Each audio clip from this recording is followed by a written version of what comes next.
अभी आप लोग सुन रहे हैं काश्यप म्यूजिक वर्ल्ड की शानदार प्रस्तुति। सरस्वती मैया की डीजे आशीष हरिनगर।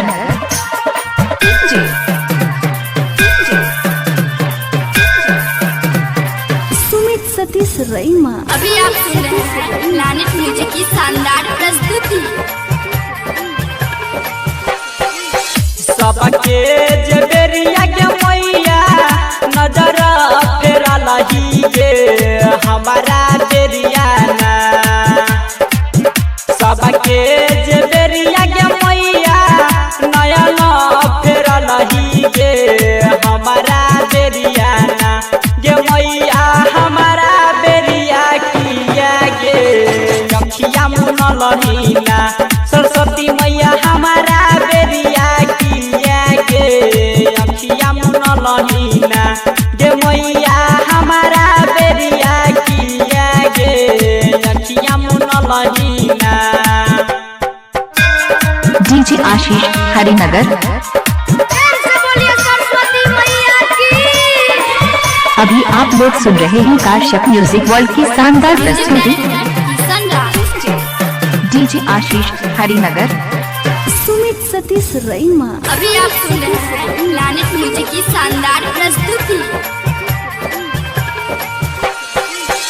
एक गो ज्ञान के बिना छियौ ज्ञानी गे हमारा बेरिया ना।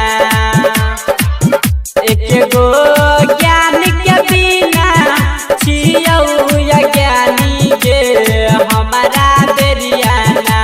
गे मैया हमारा बेरिया किया गे अखिया मुन लहीना। सरस्वती मैया हमारा बेरिया किया गे अखिया मुन लहीना। गे मैया हमारा बेरिया किया गे अखिया मुन लहीना। डीजे आशीष हरिनगर।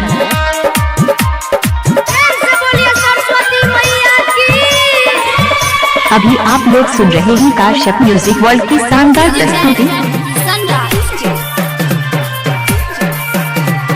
सुमित सतीश रईमा। अभी आप सुन रहे हैं प्लैनेट म्यूजिक की शानदार प्रस्तुति।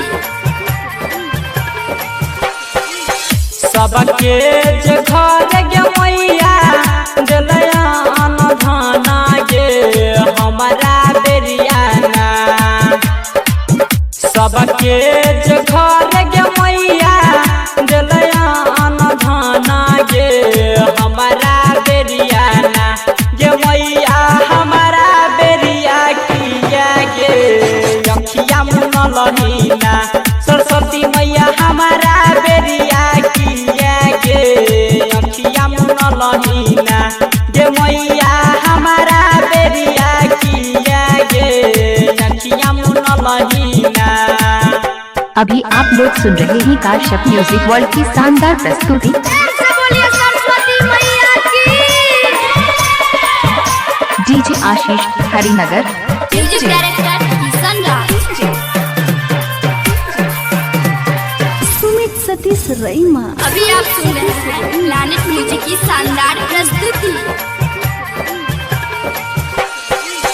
कहई छौराइटर सोना किया मुँह मोरा लही गे हमारा बेरिया ना।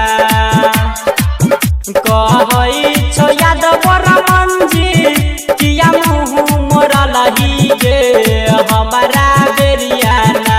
गे मैया हमारा बेरिया किया गे अखिया मुन लहीना। सरस्वती मैया हमारा बेरिया किया गे अखिया मुन लहीना। गे मैया